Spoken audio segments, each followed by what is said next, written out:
Olá pessoal, com esse vídeo fechamos o módulo sobre o estudo da definição.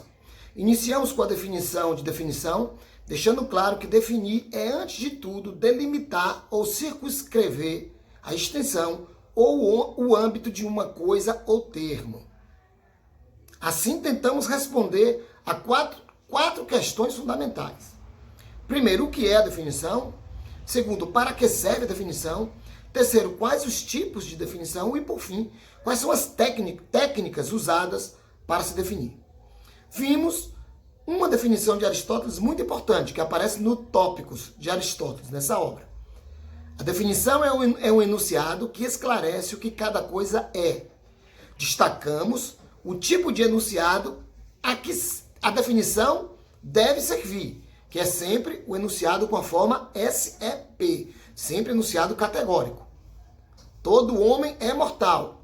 Assim, sabemos hoje quais os propósitos da definição: ampliar o vocabulário, eliminar ambiguidades, explicitar o significado dos termos, esclarecer teoricamente e também influenciar atitudes. Desse modo, vimos que a definição possui dois termos: o definindo e o definins. A partir disso, podemos classificar a definição em 5 tipos. Primeiro vimos a definição estipulativa. Depois vimos a definição lexicográfica. Depois vimos a definição aclaradora. Vimos a definição teórica, que nos interessa, e a definição persuasiva.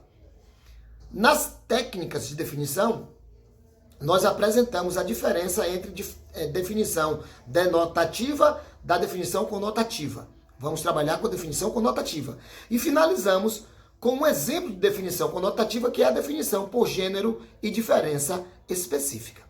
Reiterando que gênero é a classe cujos membros se dividem em subclasses. As espécies são as diversas subclasses e a diferença específica é a característica ou propriedade que serve para distinguir os membros de uma espécie. O homem é um animal racional, é um exemplo de definição que abarca isso que eu acabei de dizer. Por fim, não esqueçam das regras que acompanham esse tipo de definição. É muito importante recordar, primeiro, que a definição deve indicar os atributos essenciais da espécie. A definição não deve ser circular. A definição não deve ser muito ampla nem muito estreita. A definição não deve conter termos ambíguos, obscuros ou figurados metafóricos. E, importantíssimo, a definição não deve ser negativa. Espero que vocês tenham compreendido. Próxima semana entraremos no módulo 2, com o estudo sobre a classificação e a divisão. Até lá!